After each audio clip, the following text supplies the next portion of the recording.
Canto 2. Summary. Dante the poet, in his longest aside to his reader, warns whoever would follow him lightly. This journey is too dangerous for those unwilling to sail such waters. The pair are borne on the wings of desire to see that final heaven, the Empyrean, the very presence of God. Beatrice continues to look up, and the pilgrim at her. She enjoins him to give thanks to God for bringing them to the first star, that is, the sphere of the moon. As Dante considers what is happening, he wonders if he is still in the flesh, for two material objects cannot coexist in the same place. Unable to answer his own question, the physics problem leads Dante to long to see Jesus, in whose single person two natures do exist. Having given thanks, he asks Beatrice a common question. What are the dark markings on the surface of the moon? Beatrice smiles and asks him what he himself believes them to be. He has always thought it was a matter of density, with some parts thin or rare, and other parts more dense.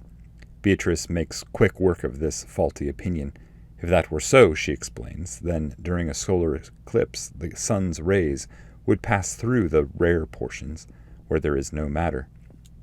Since the sun is completely and equally darkened by such an eclipse, the moon cannot be made of more and less matter. Nor is it the case that some parts are simply less dense, and therefore reflect the light less brightly, from far beneath the surface of the moon.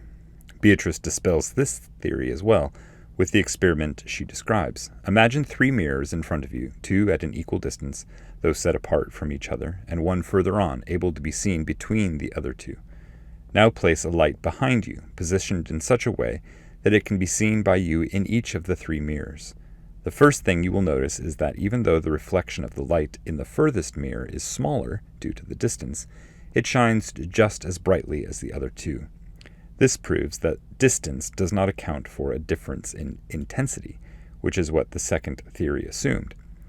Instead, the answer lies in the different powers, or virtues, inherent in the angelic intelligences that govern the 9 spheres of heaven. These intelligences, or blessed movers, are united to their spheres and give them form, just as the soul of man is united and gives form to his body of dust. The 9th sphere, the prima mobile, nearest to the love of God, and the first object of his creative motion, is blessed with the formative power that gives all things their movement, and thus their life.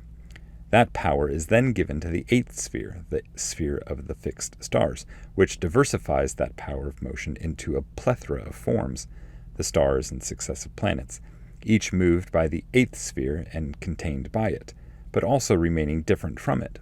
These are the organs of the cosmos, which proceed downward by gentle degrees through the remaining 7 heavens, culminating in the sphere of the moon. It is in the starry sphere that the one becomes many. Going up through the prima mobile and toward the Empyrean, the many resolves back into one. The intelligences are secondary instruments through which the power and manifold glory of God fills and moves the entire cosmos. As the poet said at the beginning of the previous canto, the glory of him who moves everything penetrates the universe and shines forth in one part more, while in another less. Canto 1, lines 1 through 3. Thus, the intelligences are created, each with different designs, given different responsibilities by God for different ends, each spreading its goodness within its own sphere of influence. Thus, some shine forth more, while others shine less, according to the glory apportioned them. In this way, there are different formal principles given to each intelligence, which demand that each sphere is governed toward a different end, though all joined together in a polyphony of love and praise. This is the cause of the differences that are seen, for instance, in the surface of the moon. Difference, in other words, is a created good, reflecting the triune nature of God, and not just an optical illusion. Canto 2. Moon. O you who have in your little dinghies, desiring to listen, followed after my own vessel that, singing, journeys on, turn back around to see once more your shores. Do not launch into the deep, for perhaps, losing me, lost, you would remain behind. The waters that I cleave have never been coursed. Minerva inspires, Apollo conducts, and 9 muses reveal to me the bears. You other few, who have lifted your heads in time for the bread of angels, on which here, one lives but does not go satisfied. You are well able to pilot your ships across the deep salt, keeping to my wake before the water returns to a calm. Those glorious ones who crossed to Colchis did not marvel as greatly as you will when they saw Jason become a plowman. The innate and ever-enduring thirst for the Empyrean bore us swiftly, nearly as swift as you see the skies move. Beatrice was gazing above, and I on her, and perhaps as fast as a shaft comes to a rest and flies and leaves the notch, I saw I had reached where a wondrous thing bent my gaze to itself, and therefore she, from whom my concern could not be hidden, turned to me as glad as she was lovely. "Direct your mind to God in gratitude," she said, "who has joined us to this first star." It seemed to me that a cloud covered us, luminescent, thick, solid, and polished just like a diamond being struck by the sun. The everlasting pearl received us both within itself as water gathers an array of light, while still remaining whole. If I was enfleshed, though here we see not how an expanse can hold more than one thing, which must be when body joins a body, desire ought all the more enkindle us to see that essence in whom one can see how our nature and God are unified.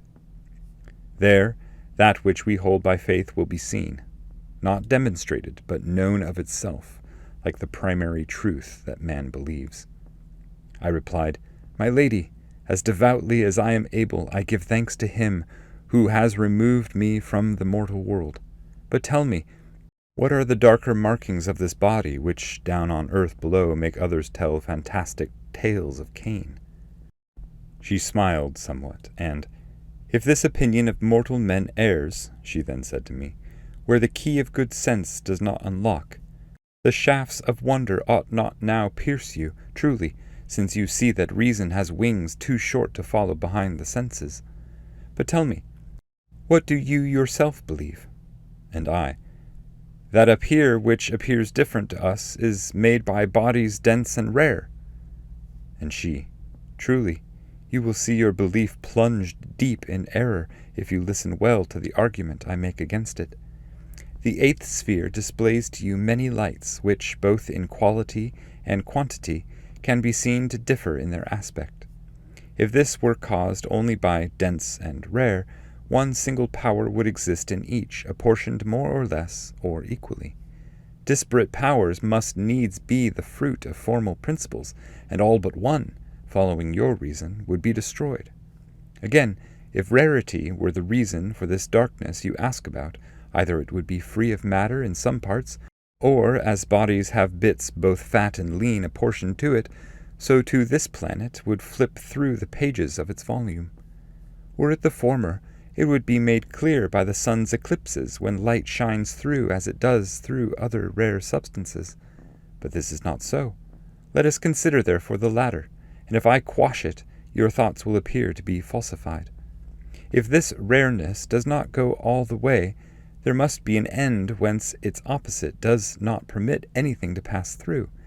From there, the other ray itself returns just as color bounces back through the glass, the kind that conceals lead behind itself. Now you will say the ray shows darker there than in other portions because the light is reflected from a place further back. An experiment can deliver you from this objection, should you attempt it, being the sole fount to the streams of your arts. Take 3 mirrors, place 2 the same distance from yourself, and let your eye find the third further removed between the other 2. Facing them, keep a light behind your back that illumines each of the 3 mirrors, and returns to you from each, reflected. Even though the image further removed does not spread itself out as much in size, you will see that it must shine equally.